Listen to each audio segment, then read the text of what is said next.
रिलायंस, अडानी और अन्य गेल आदि जो बड़े-बड़े उद्योगपति घराने हैं, वो भी यहाँ पे आकर अपना प्रोजेक्ट लगा रहे हैं। निश्चित रूप से जो माननीय मुख्यमंत्री जी की प्रेरणा से आने वाले समय में आप पाएँगे कि जो अम्बेडकर नगर है, इस पूरे पूर्वांचल का एक हब बनकर, एक औद्योगिक क्षेत्र बनकर सामने आएगा। तो हम लोग एक मॉडल के रूप में कोशिश कर रहे हैं कि उनको डेवलप किया जाए, जिससे बाहर से भी लोग आएँ, उसको यहाँ देखें और देखकर मतलब उसमें वो भी इन्वेस्ट करने के लिए, निवेश करने के लिए आकर्षित हों।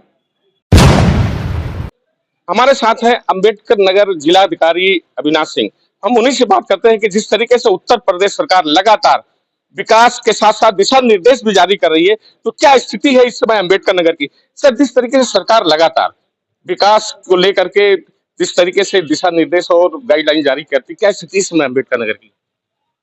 जैसा कि आप भी देख रहे हैं कि यूपी के अन्य जनपदों की तरह माननीय मुख्यमंत्री जी के मार्गदर्शन में, माननीय मुख्यमंत्री जी के प्रेरणा स्रोत से जनपद अम्बेडकर नगर को भी लगातार जो है,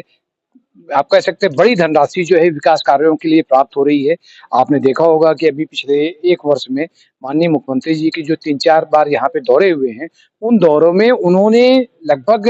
कह सकते हैं कि बहुत बड़ी धनराशि उन धनराशि के जो प्रोजेक्ट्स थे, उनका शिलान्यास किया है, लोकार्पण किया है। उसके साथ-साथ आप जो सड़कें हैं, पुल हैं, तमाम निर्माण कार्य चल रहे हैं। इसके साथ ही उन्होंने जितने भी हमारे धार्मिक स्थल हैं, उनके भी जीर्णोद्धार के लिए, उनके रिनोवेशन के लिए अलग से फंड जारी किया गया है। जितने हमारे पुराने धार्मिक स्थल हैं, उनको भी सजाने और सँवारने का काम चल रहा है और एक कोशिश की जा रही है कि चाहे इंजीनियरिंग कॉलेज हो, चाहे हमारा मेडिकल कॉलेज है, वहाँ पर भी जो निर्माण कार्य चल रहे हैं, उच्च कोटि की गुणवत्ता के साथ कार्य संपन्न हो रहा है। तो निश्चित रूप से ये जो काम चल रहे हैं, इससे एक नई अम्बेडकर नगर का एक नया स्वरूप सामने आ रहा है। इसके साथ-साथ 2 इंडस्ट्रियल डेवलपमेंट कॉरिडोर का निर्माण चल रहा है और वहाँ पर बड़ी संख्या में लगभग 600 करोड़ से ऊपर की धनराशि का अब तक जो हम लोग बैनामा करा चुके हैं। इसके साथ ही वहाँ पे जो बाहर से रिलायंस, अडानी और अन्य गेल आदि जो बड़े-बड़े उद्योगपति घराने हैं, वो भी यहाँ पे आकर अपना प्रोजेक्ट लगा रहे हैं, यहाँ पर निवेश कर रहे हैं। तो निश्चित रूप से जो माननीय मुख्यमंत्री जी की प्रेरणा से आने वाले समय में आप पाएँगे कि जो अम्बेडकर नगर है, इस पूरे पूर्वांचल का एक हब बनकर, एक औद्योगिक क्षेत्र बनकर सामने आएगा होंगे। अगर सर ये सरकार की जन कल्याणकारी योजनाओं की बात की जाए, तो जिस तरीके से जन कल्याणकारी योजनाओं की भरमार है,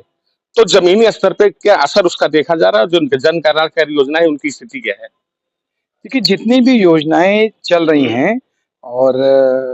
चाहे ऐसी योजनाओं को तो अगर आपको सारी बताना, लेकिन ख़ास तौर से जो हमारी स्वयं सहायता समूह की दीदियाँ हैं, अगर उनको ले लीजिए, जो हमारे प्रधानमंत्री आवास योजना, मुख्यमंत्री आवास योजना हो गए या जो हमारे आवास के जो चाहे कृषि के पट्टे की बात हो जाए, ये तमाम तरह की जो योजनाएँ हैं, जो आपको कह सकते हैं एक सॉफ्ट लोन की सुविधा है। अभी हम लोग अगले कुछ दिनों में लगभग 500 करोड़ से ऊपर का लोन वितरित करने जा रहे हैं। इसके पहले अभी माननीय मुख्यमंत्री जी के कर कमलों से हम लोगों ने जो देव इंद्रावती में 250 करोड़ का जो लोन का वितरण किया था, ये लोन के माध्यम से जो हमारे स्टार्टअप के रूप में हमारे युवा जो हैं, वो अपना निवेश कर रहे हैं, बिज़नेस लगा रहे हैं। तो निश्चित रूप से जो तमाम योजनाएँ हैं, इसका लाभ ग्राउंड लेवल तक एकदम ग्रासरूट लेवल पे लोगों को मिल रहा है और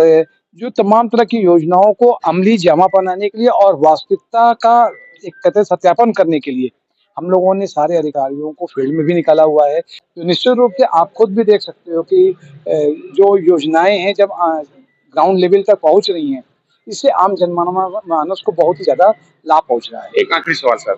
जिस तरीके से जब से आप अंबेडकर नगर में आएँगे तो एक विकास का जो खाका खींचा है, तो एक मिसाल बनकर रह गया है। तो क्या हम ये उम्मीद करें कि आगे चल कर के कोई ऐसा गाँव डेवलप हो, मॉडल गाँव डेवलप हो जहाँ पे सारी सुविधाएँ हों, किसी चीज़ की कोई कमी ना रह जाए? नहीं, निश्चित रूप से हम लोग जो हमारे पास मॉडल गाँव के रूप में है, हम लोगों ने एक मॉडल नगर पालिका के रूप का भी अभियान चल रहा है। तमाम योजनाएँ चल रही हैं और